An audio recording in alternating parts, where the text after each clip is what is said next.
नमस्कार। सभी दर्शकों का बहुत बहुत स्वागत।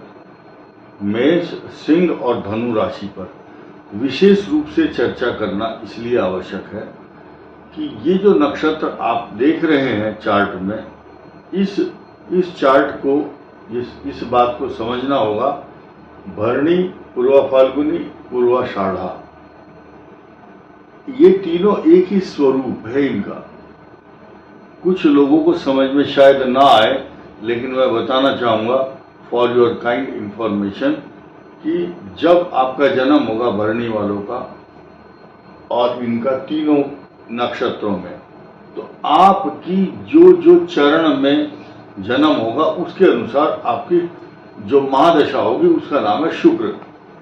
यानी कि ये तीनों ही नक्षत्र वालों का जन्म शुक्र की महादशा में होता है। Right, clear. अब इनसे बनती है मेष, सिंह राशि और धनु राशि। आज के समय में जो कष्टदायक और पीड़ादायक समय चल रहा है वो इन्हीं राशियों का चल रहा है। बहुत फ्रैंक और साफ साफ बात कर रहा हूं, कोई लाग लपेट नहीं है। और झूठ बोलना, जैसे लोग सस्ती लोकप्रियता पाने के लिए असत्य भाषण करते हैं, डराते हैं इमोशनली, आपको डरना नहीं है। आपके लिए पीड़ादायक समय है, सब जानते हैं। भयाद भयम, जब तक भय नहीं आया तब तक डरना चाहिए, लेकिन जब भय आ गया हो तब नहीं डरना। अभी भय आ चुका, पीड़ादायक समय है। शनि जो है 7.5 यहाँ पर है, यहाँ शनि की ढैया, यहाँ पर कंटक शनि है ये। तो जब आ गया तो उसका मुकाबला करना, न कि डर करके घर में छुप करके बैठ गए। एक नया समाचार देना चाहूंगा कि जब शनि की ढैया और 7.5 आती है, उस 2.5 साल में उसको तपा करके इतना एक्सपीरियंस होल्डर बना देती है कि पूरी लाइफ में 2.5 साल के दौरान जो आप एक्सपीरियंस गेन करते हैं वो सारी उम्र आपकी पूंजी बन जाता है। वो एफडी है आपकी नोटों की। यानी कि इतना अनुभव ले लेते हैं आप, अच्छे और बुरे की पहचान, कब किस समय अपनी योजनाओं को क्या बनाना चाहिए, क्रियान्वित करना है और अपने फ्यूचर को कैसे सिक्योर्ड करना है, ये पीरियड सिखाता है आपको। अभी जो आप सीधे समझिए कि आप एक स्टूडेंट हैं, आपके एग्जामिनेशन का समय शुरू हो गया है 30 मार्च 2025 से, और ये चलने वाला है अभी 3 जून 2027 तक। तो आप नोट कर सकते हैं। तो ये जो काल खंड है, ये जो समय है, ये 3 जून 3/6/27, ये समय आपके लिए अनुकूल नहीं है इतना। तो अब क्या है, शुक्र की राशि तो है ये तीनों, लेकिन बिहेवियर पैटर्न शनि का यहां अलग होगा, यहां अलग होगा। इसका नाम रखा हुआ कंटक शनि। कंटक मैंने कांटा जैसे चुभता है। तो ये जो यहां शनि है इसके 12th हाउस में, इसकी कैरेक्टरिस्टिक्स और नुकसान अलग प्रकार का होगा। यहां आपको नुकसान अलग प्रकार का और यहां अलग प्रकार का, लेकिन ये सच्चाई है। षड्यंत्र जरूर होगा आपके साथ, यानी कि कॉन्स्पिरेसी करने वाले लोग, झूठ छल कपट बेईमानी करने वाले लोग, आपके मार्ग में आने वाले अवरोध तथा फाइनेंशियल क्राइसिस के साथ चोरी, धोखा, छल कपट, गवाही देना, न्यायालय, एफआईआर, जमीन खरीदना, प्लानिंग करना, चोट बीमारी के साथ साथ अशांति, तनाव, जो भी, यानी कि जो भी बड़े बड़े कष्ट हैं, ये 3 राशियां वाले उसको झेल रहे हैं। लेकिन और जो राशियां हैं, क्या चोट, वृष, मिथुन, कर्क, ये सब जो 12 राशि है, सबको लगती है चोट। अलग अलग ग्रहों के कारण लगती है, लेकिन इस प्रकार की जो चोट है वो थोड़ी घातक होती है। शनि की 7.5 की चोट आपके फाइनेंशियल मैटर में भी है, नुकसान भी है, चोट भी है, झगड़ा भी है, नेत्र पीड़ा, विदेश यात्रा और अनएक्सपेक्टेड एक्सपेंसेस कराता है। लेकिन ध्यान रखना, जो मेष राशि वाले अब इन्वेस्टमेंट कर रहे हैं, लगाओ पैसा कितना लगाना है, लेकिन ये उम्मीद नहीं करना कि उसका रिटर्न अभी आएगा, नहीं आएगा। इसलिए थोड़ा शांति रखो। एक्सपेंस करते समय बहुत केयरफुल, सावधान और सचेत होकर चलना चाहिए। यात्रा करते समय तथा जब बाहर जा रहे हैं, 2 चीज गुम होने का खतरा रहता है। छोटा मोटा रुमाल खोया जाए कोई बात नहीं, मोबाइल आजकल की डेट में 40-50, 1-1 लाख, 1.5 लाख के लोग खरीद रहे हैं। मोबाइल गुम होने की संभावना रहती है। मोबाइल गुम हो जाए कोई बात नहीं, लेकिन उसके अंदर जो मोबाइल या डाटा, आपके जो नंबर होते हैं या आपके जो बहुत खास काम होने हैं, वो ध्यान रखना जरूरी है। मोबाइल और ऑनलाइन फ्रॉड, चोरी होना, सामान गुम हो जाना, बहुत से लोगों का पर्स जो है बस, रिक्शा, टैक्सी में रह जाता है, फिर वो नहीं मिलता। तो ऐसी स्थिति में बहुत सतर्क और सचेत होकर चलें। ये तो हुआ मेष राशि का।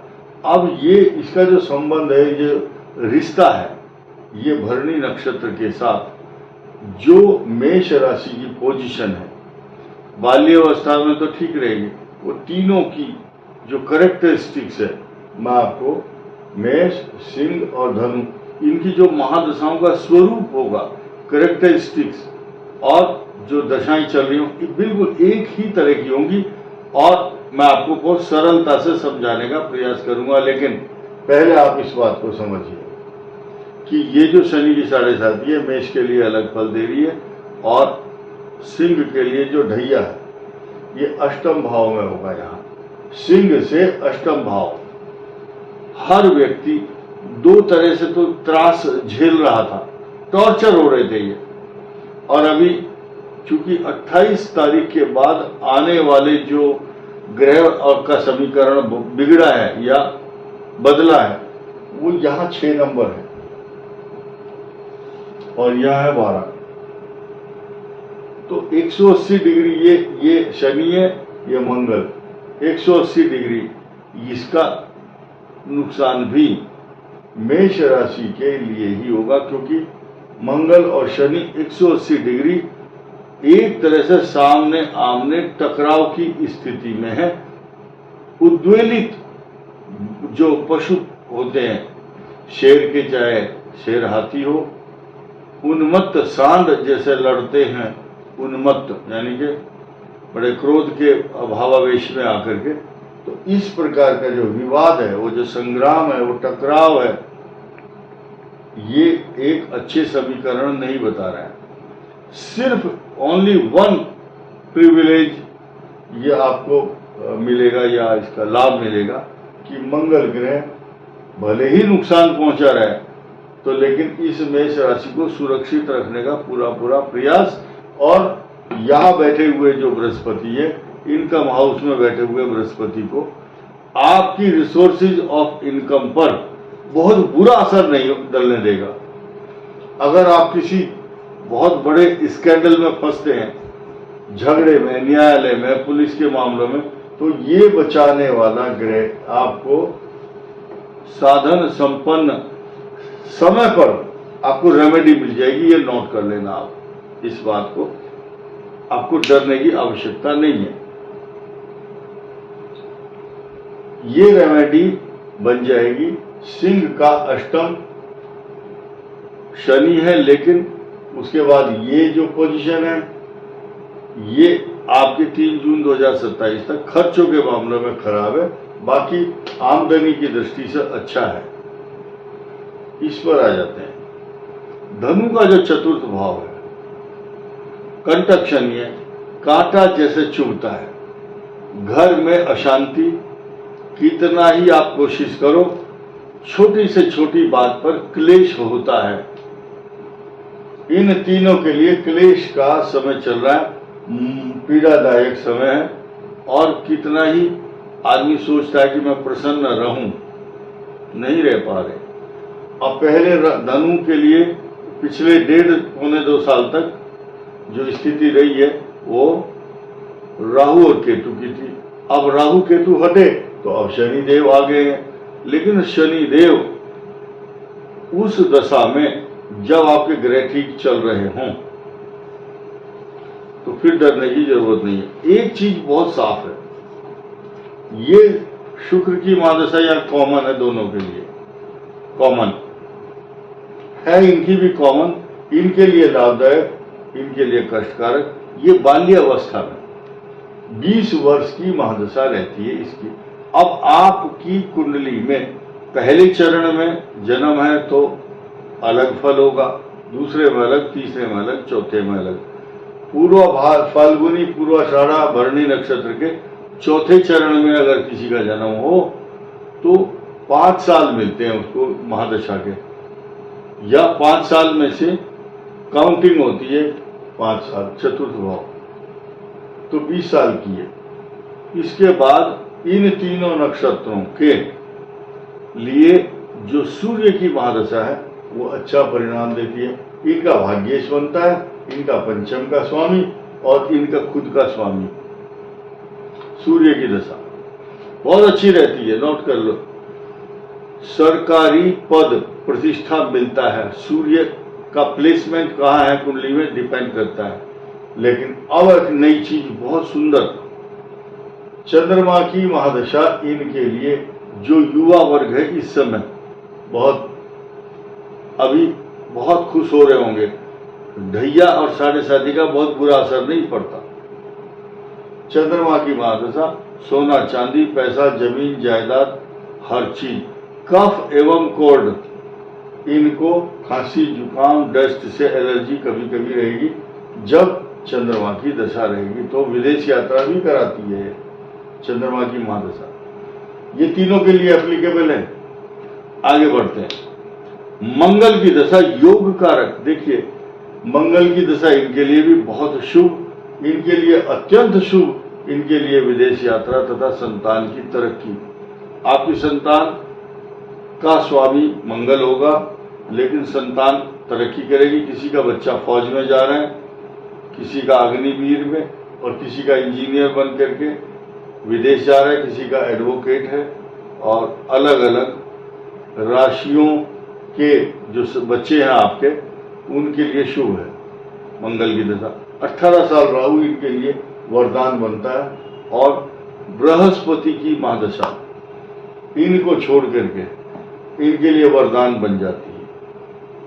आनंददायक, इनका स्वामी है, इनके भाग्य का और द्वादश भाव का स्वामी है, इसलिए बृहस्पति की दशा शुभ। अब आइए शनि की महादशा। शनि की महादशा इनके लिए बहुत शुभ, इनके लिए भी बेस्ट, इनके लिए कुछ कष्टकारक होगी क्योंकि इनका योग कारक नहीं होता शनि। अब बुध की जो महादशा है वो इनके लिए अच्छी नहीं होती, इन दोनों के लिए वरदान साबित हो जाती है।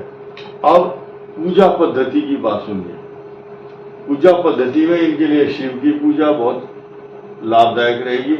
इनकी सूर्य की उपासना करना यह आपको तेजस्वी बनाता, आभा, आपकी कांति, अट्रैक्टिव पर्सनालिटी, डायनेमिक एकदम पर्सनालिटी बनती है इसकी। इनके लिए मंगल की उपासना यानी कि हनुमान जी की उपासना, महिलाएं हैं तो दुर्गा जी की भक्ति करना आपके लिए शुभ रहता है। तो ये मैंने आपको पूर्व फाल्गुनी भरणी और पूर्वाषाढ़ा का बताया। फिलहाल इन तीनों की बात करते हैं कि जो साढ़े साथी शनि की ढैया, ऐसी स्थिति में घबराना नहीं है, परेशान नहीं होना है। कई बार साढ़े साथी और ढैया में एकांत में बैठ करके रोने को मन करता है, क्या करूं, मैं तो बहुत दुखी हूं, मेरी कोई सुनता नहीं है। स्थान हानि यानी कि घर छोड़ करके दूर जाने को मन करता है। ऐसी स्थिति में आपको क्या करना चाहिए?